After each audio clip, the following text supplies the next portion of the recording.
சந்தியா ராகம் சரியில்லை. நாளைக்கு என்ன நடக்க போகுதுன்னு பார்க்கலாம். வாங்க வீடியோக்குள்ள போகலாம். ரகுராமுக்கு வந்தது பாருங்க கோவம். கையில் வச்சிருந்த பேப்பரை அப்படி தூக்கி விசிறி எறிகிறாங்க. அப்போ மாயா கல்யாணம் பண்ணிக்க போனது சீனு தானான்னு கேட்குறாங்க. ஆமாங்கிறாங்க பார்வதி. அப்போ எல்லா விஷயமும் தெரிஞ்சிருந்து இந்த வீட்டில் எல்லாருமே சேர்ந்து என்கிட்ட மறைச்சிட்டிங்களா? அப்போ எனக்கு இவ்வளவுதானா மரியாதைன்னு கேட்குறாங்க ரகுராம். அண்ணே நாங்கள் என்ன பண்ண முடியும்? அவங்க 2 பேரும் பிரிஞ்சுட்டாங்க. இனிமேல் கல்யாணத்தில் பிரச்சனை வராதுன்னு அண்ணி தானே சொன்னாங்கங்கிறாங்க. அண்ணி நீங்கள் கொடுத்த வாக்குனால தானே இந்த கல்யாணம் எப்படி இருந்தாலும் நடக்கும் நிற்காதுன்னு நினச்சேன். ஆனால் இப்போ மாயனால என் குடும்பமே நாசமாக போயிடுச்சு. என் பையனோட வாழ்க்கை வீணா போச்சுங்கிறாங்க பத்மா. ஜானகி அப்போ இந்த விஷயமெல்லாம் உனக்கு முன்னாடியே தெரியுமான்னு ரகுராம் கேட்குறாங்க. ஜானகியும் தெரியுங்கிறாங்க. ஜானகி ரகுராம் கிட்ட ஏதோ சொல்ல வர்றாங்க. பேசாத முதல்ல இந்த விஷயம் மட்டும் முதல்லயே தெரிஞ்சிருந்தா ஆரம்பத்திலேயே சரி பண்ணியிருக்கலாமல்லன்னு கோவப்பட்டு பேசுகிறாங்க ரகுராம். அவள் அப்படியே வீட்டு விட்டு போயிருக்க வேண்டியதானுங்கிறாங்க. பார்வதி கேட்குறாங்க. வீட்டை விட்டு போனவளை தத்து பிள்ளைட்டு கூட்டிகிட்டு வந்து நடுவில் உட்கார வச்சிங்க. இப்போ நம்ம குடும்பத்தை பார்த்து ஊரே காரி துப்புற அளவுக்கு கொண்டு வந்து விட்டுருக்கா. பாத்தியா எல்லாரும் என்ன கேள்வி கேட்குறாங்கன்னு பாத்தியாங்கிறாங்க ரகுராம். இல்லைங்க மாயா அப்படி பண்ண மாட்டா. நம்மளுக்காகத்தான் சீனுவே வேண்டான்னு சொன்னான். கண்டிப்பா மாயா இப்படி ஒரு முடிவு எடுத்திருக்க மாட்டா. சீனு தான் அவசரப்பட்டுன்னு சொல்லிட்டு இருக்கும்போது பேசாத முதல்ல வாய மூடு. நீ இப்படியெல்லாம் என்கிட்ட காரணம் சொல்லாதீங்கிறாங்க ரகுராம். ரகுராம் ரொம்ப டென்ஷனா பேசிட்டு இருக்கிறாங்க. என்னங்க உங்களுக்கு ஏதாவது ஆயிட போகுதுன்னு ஜானகி கிட்ட வர்றாங்க. கிட்ட வராத என்ன தொடாத பேசாதீங்கிறாங்க.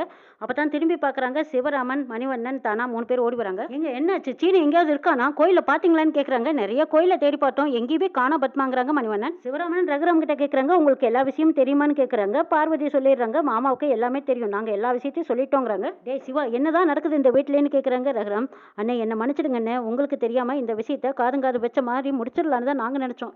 இப்போ அவங்க 2 பேரும் எங்கே இருக்காங்கன்னு கேட்குறாங்க ரகுராம்.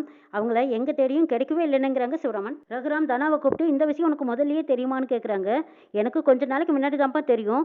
ஆனால் அவங்க 2 பேரும் நாங்கள் விரும்பலை இப்போ மறந்துட்டோன்னு சொல்லிட்டாங்க. திடீர்னு மாமா தான் வந்து மாயா கிட்ட மிரட்டினாங்க. மாயா அதனால தான் இப்படி பண்ணிட்டான்னு சொல்கிறாங்க தனா. என்னடி நினச்சிட்டு இருக்கிற? ஏன் புள்ள பேரில் தப்பு சொல்கிறியான்னு கேட்குறாங்க பத்மா. மாயா இன்னும் சின்ன பிள்ளையா? அவளை ஏமாற்றி கூட்டிகிட்டு போறக்கு என் பிள்ளை பேர்லையெல்லாம் தப்பு சொல்லாதீங்கிறாங்க பத்மா. பத்மா இப்போ ஒருத்தருக்கு ஒருத்தர் குறை சொல்லாதீங்க. முதல்ல அவங்க 2 பேரும் எங்கே இருக்காங்கன்னு தேடி கண்டுபிடிக்கணும். இல்லைன்னா அவங்க வர வரைக்கும் நம்ம எல்லாரும் வெயிட் பண்ணணும். வந்ததுக்கு அப்புறம் தான் ஏதாவது ஒரு முடிவு எடுக்கணுங்கிறாங்க மணிவண்ணன். போச்சு போச்சு எல்லாம் போச்சு. யாரை மலை மாதிரி என்ன பண்ணுமோ அவளே இந்த குடும்பத்தை வேரோட சாச்சிட்டாலேங்கிறாங்க பாட்டி. இனிமே ஊருக்குள்ள நம்ம எப்படி தலை காட்டுறது? இனிமே பஞ்சாயத்துல நீ சொல்றதை யார் எதுக்கு எப்படி ஏத்துக்குவாங்க? இந்த குடும்பத்தையே வெட்டி எரிஞ்சிட்டு 2 பேரும் போயிட்டாங்களே. அவ அம்மா காலத்துல பிடிச்ச கேடு காலம் இன்னும் இவ மூலமாவும் தொடருதே நம்ம குடும்பத்துக்கு. ஆளாளுக்கு மாயாவை திட்டி தீர்க்குறாங்க. குமரல் எல்லாம் கொட்டி தீர்த்துக்கிட்டு இருக்கிறாங்க. சாரு வீட்டில் பந்தக்கால் நடுறதுக்காக எல்லாம் ரெடி ஆகிட்டு இருக்காங்க. மகாலிங்கம் தயார் பண்ணிட்டு இருக்காங்க. ஏத்தேன்னு இங்கே வா. ஆளாளுக்கு இங்கே எல்லாரும் வெட்டி நான் பேசிட்டு இருக்காதீங்க. அவங்க வந்ததுக்கு அப்புறமா வேலையை ஆரம்பிக்காதீங்க. இப்போவே ரெடியாக வைங்கன்னு சொல்லிட்டு மகாலிங்கம் தேனுவை கூப்பிட்டுட்டு போகிறாங்க. அடடா ஏங்க இப்படி பறக்குறீங்க? எல்லாம் ரெடியாக இருக்குங்கிறாங்க. இல்லை அவங்க வந்ததுக்கு அப்புறம் அது இதுன்னு சொல்லிட்டு இருக்கக்கூடாதுல்ல. எல்லாம் நல்லபடியாக நடக்கணும்னு தானே இவ்வளோ அவசரப்படுறோங்க. அதுவும் வராங்க. அப்பா எல்லாம் ரெடியாக இருக்கு, நீங்கள் ஒன்றும் பறக்காதீங்கிறாங்க. இல்லைம்மா இந்த கல்யாண விஷயத்தில் ஏதாவது சிக்கல் வந்துடுமோன்னு கொஞ்சம் பயமா இருக்கு. அவ்வளவுதான், வேற ஒன்றும் இல்லைங்கிறாங்க. இந்த மாயானால பெருசாக சிக்கல் வந்தாலும் அவனால நம்மளுக்கு நல்லது தான் நடந்திருக்கு. உன் கல்யாண விஷயத்தில் எனக்கு செலவில்லாம சுலபமா முடிஞ்சிருச்சு பாருங்கிறாங்க மகாலிங்கம். எங்க என்னதான் அவங்க சொன்னாலும் நம்ம பிள்ளைக்கு நம்ம ஏதாவது செஞ்சுதாங்க ஆகணுங்கிறாங்க. அதான் செஞ்சு வச்சிருக்கோமல்லங்கிறாங்க. எங்க அதெல்லாம் கவரிங்க அப்படிங்கிறாங்க தேனு. ஓங்கி விட்டேன்னு வச்சுக்கோ, ஊரை கூப்பிட்டு சொல்றது தானே அப்படின்னு திட்டுறாரு. சாரு அவங்க அப்பா கிட்ட சொல்றாங்க. அப்பா எனக்கு எல்லாத்த விட எனக்கு ரொம்ப சந்தோஷம்ப்பா. அந்த மாயா மட்டும் இங்க இருந்திருந்தானா ஏதாவது ஒரு பிரச்சனை பண்ணிக்கிட்டே இருந்திருப்பா. நல்ல வேலை தனா கூட கேம்புக்கு போயிட்டாங்கன்னு சொல்றாங்க சாரு. இருந்தாலும் நம்மளுக்கு நல்லதுதான் நடந்திருக்குதுங்கிறாங்க. ஆனா சீனு தான் எங்கேயோ கிளம்பி போயிட்டானமேங்கிறாங்க சாரு. சாரு அவங்க ஃப்ரெண்டு பார்க்க போறதா தானே சொன்னாங்கங்கிறாங்க. அதான் தெரியணுமாங்கிறாங்க சாரு. இன்னும் கொஞ்ச நேரத்துல அவங்களே எல்லாரும் வரப்போறாங்க. அதுக்குள்ள ஏன் அவசரப்பட்டீங்கன்னு கேட்குறாங்க மகாலிங்கம். பார்வதி மகாலிங்கத்துக்கு ஃபோன் பண்றாங்க. இதோ சம்மந்தி வீட்டுல இருந்தா போன் அப்படின்னு மகாலிங்கம் சந்தோஷமா போன் அட்டன் பண்றாங்க. பார்வதி அழுகுறாங்க. பார்வதி என்னாச்சு ஏன் அழுகுறேன்னு கேட்குறாங்க. ஆமா நம்ம மோசம் போயிட்டோம், நம்ம சாரு கல்யாணம் நடக்காதுன்னு சொல்லி அழுகுறாங்க. இப்போ எதுக்கு அழுகுற? ஏன் இப்படி பேசுற அபசகுணமான்னு கேட்குறாங்க மகாலிங்கம். அழுகாம எதுவா இருந்தாலும் சொல்லு. அவங்க வரதட்சணை கேட்குறாங்களா? வரதட்சணை தான் வேணும்னு சொல்லிட்டாங்கல்ல, என்ன சொல்லு, என்னாச்சுன்னு சொல்லுன்னு கேட்குறாங்க. சீனு மாயாவை கல்யாணம் பண்ண போயிட்டான்னு சொல்லிடுறாங்க பார்வதி. இதை கேட்டதும் அப்படியே ஷாக் அடிச்ச மாதிரி நிற்கிறாங்க மகாலிங்கம். அட பாவி எல்லாத்தையும் நம்ம வச்சு கழுத்தறுத்துட்டானே, இந்த துரோகி இப்படி செய்வான்னு நான் நினைச்சு கூட பார்க்கலன்னு திட்டுறாங்க. என்னாச்சு ஏன் இப்படி பேசிட்டு இருக்கிறீங்கன்னு கேட்குறாங்க தேனு. எல்லாம் நாசமா போச்சு. அந்த சீனு மாயாவை கல்யாணம் பண்றதுக்கு இழுத்துக்கிட்டு ஓடிட்டானாமான்னு சொல்றாங்க மகாலிங்கம். ஐயோ என்னங்க சொல்றீங்க? அப்படின்னா நம்ம பொண்ணு கல்யாணங்கிறாங்க.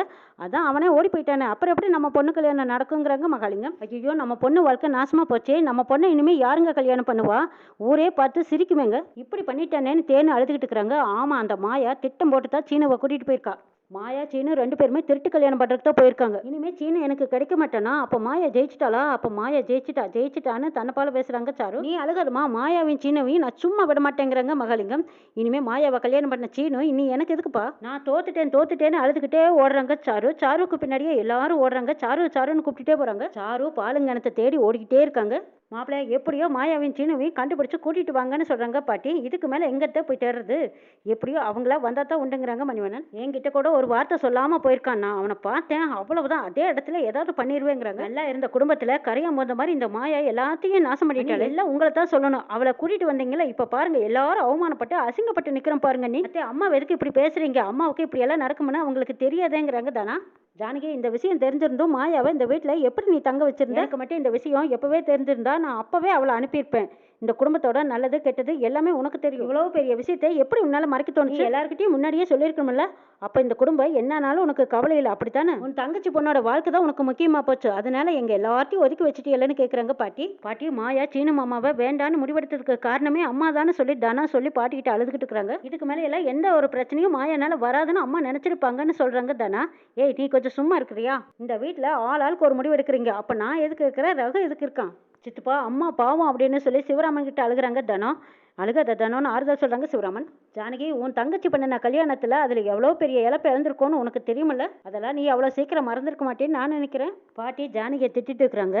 பார்வதி, உங்க அக்கா கிட்ட விஷயத்த சொல்லிட்டியான்னு சிவராமன் கேட்குறாங்க. இவ்வளோ பெரிய விஷயம் நடந்திருக்கு, அதை எப்படி சொல்லாம இருக்க முடியும்னு கேட்குறாங்க பார்வதி. பொண்ணை பெற்றவங்களாச்சே, எங்க அக்கா எப்படி அழுகுறாங்க தெரியுமா? என் மாமா ரொம்ப கோவத்தில் இருக்காங்க. சாரு இதெல்லாம் எப்படி தாங்கிக்க போறானே தெரியலைங்கிறாங்க. மாயா அந்த வீட்டை விட்டு வெளியே போனதுமே எல்லாமே நம்ம சரிப்படுத்திருக்கோம். அவளை உள்ள கூட்டிட்டு வந்ததுமே அவ வேலையை காட்டிட்டா பாத்தீங்களா அண்ணேன்னு கேட்குறாங்க பத்மா. ஐயோ அத்தை, மாயாவெல்லாம் அப்படி பண்ணிருக்கவே மாட்டா. சீனு மாமா தான் மாயா கிட்ட நான் சூசைட் பண்ணிக்குவேன்னு சொல்லி மிரட்டியிருக்காரு. ஏய், நீ ஒன்றும் புரியாத பேசாததானோ. அந்த அளவுக்கு சீனவை மாயா மாற்றி வச்சிருக்கா. எல்லாத்துக்கும் காரணம் இந்த மாயா தான் அப்படின்னு வெறுப்பை கொட்டி தீக்குறாங்க பத்மா. சாரு பாலுங்கணத்து மேல நிக்கிறாங்க. எல்லாரும் வரதை பார்த்துட்டு பின்னாடி திரும்பி பார்த்த சாரு தபக்குன்னு குதிச்சிடுறாங்க. சீனு மாயாவோட கல்யாணத்துலயும் சரி, அவங்க காதலுக்கும் சரி எதிர்ப்பு கூடிருச்சு. இந்த பக்கமா சாரு வேற இப்படி ஒரு காரியத்தை பண்ணிட்டாங்க. ரகுராம் இது எல்லாத்துக்கும் சேர்த்து எப்படி ஒரு தீர்ப்பு முடிவு சொல்ல போறாங்க அப்படிங்கறதையும் நாளை எபிசோட்ல பார்க்கலாம்.